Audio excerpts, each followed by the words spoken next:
Hi అండి, ఈరోజు వచ్చేసరికి మీకు రౌండ్ స్కాలప్ డిజైన్ అనేది మీకు చూపిస్తాను. బ్లౌజ్ స్టిచ్చింగ్ అనేది ఎలా చేయాలి, మార్కింగ్ ఎలా చేయాలి అనేది మీకు ఈ వీడియోలో చూపిస్తాను. చూడండి, ఇప్పుడు వచ్చేసరికి బ్యాక్ పొడవు ఎంత ఉన్నది తీసుకోండి. అలాగే ఫ్రంట్ కూడా అదే వెడల్పు కూడా ఎంత ఉన్నది అనేది బ్లౌజ్ తీసుకోండి.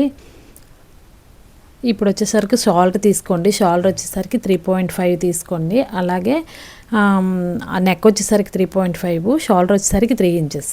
ఇప్పుడు వచ్చేసరికి మీకు నెక్ ఎంత వెడల్పు ఉందో దాని నుంచి మీరు తీసుకోండి. నాకైతే ఇది 7 ఇంచెస్ వచ్చింది. అలాగే 6 ఇంచెస్ వచ్చేసరికి చెంక వచ్చింది. చెంకకి 1 ఇంచి డౌన్ మార్క్ చేసుకొని మీరు డ్రాయింగ్ అయితే చేసుకోండి. ఇప్పుడు వచ్చేసరికి మీకు ఓన్లీ నార్మల్గా లైనింగ్ పీస్ మీద చూపిస్తున్నాను. మీకైతే పేపర్ బక్రం పైన ఈ కటింగ్ అనేది చూపిస్తాను. చూడండి, ఇదైతే ఈ నెక్ వచ్చేసరికి మనం ఈ బ్లౌజ్కి పెడతాము. ఇప్పుడు వచ్చేసరికి మీకు లైనింగ్ ఈ విధంగా కటింగ్ అయితే చేసాం కదా. ఇప్పుడు బ్యాక్ పార్ట్ అయిపోయింది, ఫ్రంట్ పార్ట్ని కూడా కటింగ్ చూపిస్తున్నాను మీకు. ఫ్రంట్ పార్ట్ కూడా ఇదే విధంగా కటింగ్ అయితే చేసుకోండి. ఓకే, ఫ్రంట్ పార్ట్ కటింగ్ అయింది కదా. చూడండి, 7 ఇంచెస్ అయితే నెక్ డౌన్ ఇచ్చాను. 7 ఇంచెస్ నెక్ డౌన్కి స్కాలప్ అయితే కొంచెం ఇచ్చాను. చూడండి, నెక్ ఫ్రంట్ అయితే ఈ విధంగా నెక్ ఇచ్చాను మీకు. ఈ విధంగా డ్రా చేసుకొని కటింగ్ అయితే చేసుకోండి. ఓకే, డ్రా చేసుకొని ఈ విధంగా కటింగ్ అయితే చేసుకున్నాను. చూడండి, ఇప్పుడు వచ్చేసరికి ఫ్రంట్ బ్యాక్ హ్యాండ్స్ ముందుగా కట్ చేస్తాను. రాసి బుట్ట హ్యాండ్స్ పెట్టి కట్ చేశాను. ఇప్పుడు వచ్చేసరికి మెయిన్ క్లాత్ వైపు పెట్టి ఎడ్జెస్ ఏమైనా ఉంటే కటింగ్ అయితే చేసేసుకోండి. లైనింగ్ క్లాత్ని మెయిన్ క్లాత్ వైపు పెట్టి సేమ్ బ్యాక్ పార్ట్ ఎలా తీసామో అలాగే కటింగ్ అయితే ఇచ్చేయండి. ఇప్పుడు వచ్చేసరికి ఫ్రంట్ పార్ట్ వచ్చేసరికి ఓపెన్స్ మన వైపు ఉండేలా చూసుకోండి. ఎందుకంటే ఇది ఫ్రంట్ హుక్స్లు బ్లౌజ్ ఇది.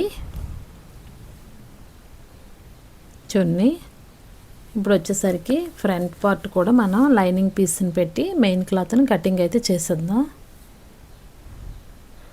ఓకే, ఇప్పుడు అయిపోయింది కదా ఫ్రంట్ బ్యాక్. ఇప్పుడైతే స్టిచ్చింగ్ చూద్దాం. ఓకే, ఇప్పుడైతే మీకు పేపర్ బక్రం పై నుంచి నెక్ పీస్ అనేది జాయింట్ చేస్తున్నాను. చూడండి, ఇందాక మీకు స్కాలప్ చూపించాను కదా మార్కింగ్, అదే విధంగా నేను పేపర్ బక్రంపై కటింగ్ ఇచ్చాను. చూడండి, ఇప్పుడు వచ్చేసరికి మీకు రౌండ్ స్కాలప్ ఇది. ఇందులో ఏమైనా మీకు డౌట్స్ ఉంటే నాకు కామెంట్ చేయండి. ఓకే, ఓన్లీ మనం పేపర్ బక్రం పైన కటింగ్ చేసాం కదా, అలా నెక్ షేప్ అనేది మనం తిప్పుకోవాలి. ఇప్పుడు ఇది కట్ వర్క్ కాబట్టి నెక్ తిప్పేటప్పుడే నీట్గా కటింగ్ అనేది మనం ఇచ్చుకోవాలి. ఇచ్చుకుంటే నీట్గా మనకి నెక్ షేప్ అనేది వస్తుంది. ఓకే, ఇప్పుడు వచ్చేసరికి మీకు నెక్ షేప్ అనేది నీట్గా తిప్పండి. ఈ వీడియో కనుక మీకు నచ్చినట్టయితే లైక్ చేయండి, షేర్ చేయండి, సబ్స్క్రైబ్ చేసుకోండి. ఈ వీడియో ఎక్కడ స్కిప్ చేయకుండా చూడండి, నీట్గా మీకు అర్థమవుతుంది. బ్లౌజు ఇంటి దగ్గర ఉండి నీట్గా స్టిచ్చింగ్ అనేది నేర్చుకోవాలంటే మాత్రం మీకు చాలా యూజ్ఫుల్ అవుతుందండి. ఇప్పుడు ఇదివరకు రోజుల్లో అయితే మనం వేరే వాళ్ళ దగ్గరికి వెళ్ళి టైలరింగ్ అనేది నేర్చుకునేవారిని. ఇప్పుడు వచ్చేసరికి మనకి యూట్యూబ్ ఉంది, చాలా ఉపయోగపడుతుంది. మనం ఖాళీగా ఉండి టైం వేస్ట్ చేసుకోకుండా చాలా ఉపయోగం అయితే ఉంది. మనకి నేర్చుకుంటే టైలరింగ్ నేర్చుకుంటే మనకి ఇంట్లో వాళ్ళకైనా మన బట్టలు మనమైనా కూడా యూజ్ చేసుకోవచ్చు. స్టిచ్చింగ్ చేసుకోవడానికి యూజ్ అవుతుంది. ఇప్పుడు వచ్చేసరికి మీకు కట్స్ ఇచ్చేసాం కదా. ఇప్పుడు బ్యాక్ అనేది నెక్ షేప్ అనేది తిరిగేయండి. తిరిగేస్తే మనకి నీట్గా నెక్ అనేది వస్తుంది. వచ్చేటప్పుడు మనకి మెయిన్ క్లాత్ వైపు నుంచిగా స్టిచ్చింగ్ అయితే చేసుకుందాం.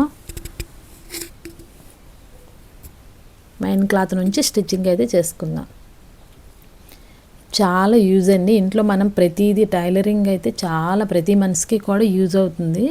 మీరు ఇంటి దగ్గర ఉంటే టైలరింగ్ అయితే నేర్చుకోవచ్చు. మీకు ఎటువంటి అదే కొత్తగా నేర్చుకునే వారి దగ్గర నుంచి కూడా కొంచెం వచ్చిన వాళ్ళకి కూడా ఏ డౌట్స్ ఉన్నా నేను క్లారిఫై చేస్తాను. మీకు టైలరింగ్ క్లాసులు కూడా పెడతాము. కొద్ది రోజులు టైం పడుతుంది. ఓకే, ఇప్పుడు చూడండి, ఇప్పుడు నెక్ షేప్ ఇచ్చాం కదా. ఓకే, ఇప్పుడు వచ్చేసరికి బ్యాక్ పార్ట్ అయిపోయింది కదా.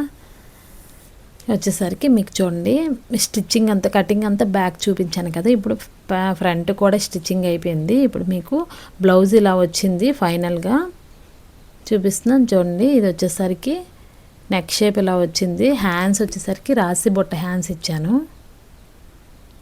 ఓకే, ఇప్పుడు వచ్చేసరికి ఫ్రంట్ చూడండి కొంచెం స్కాలప్ ఇచ్చాను. ఓకే చూడండి, బ్లౌజ్ వచ్చేసరికి ఫైనల్గా ఇలా వచ్చింది. Okay, thank you for watching videos.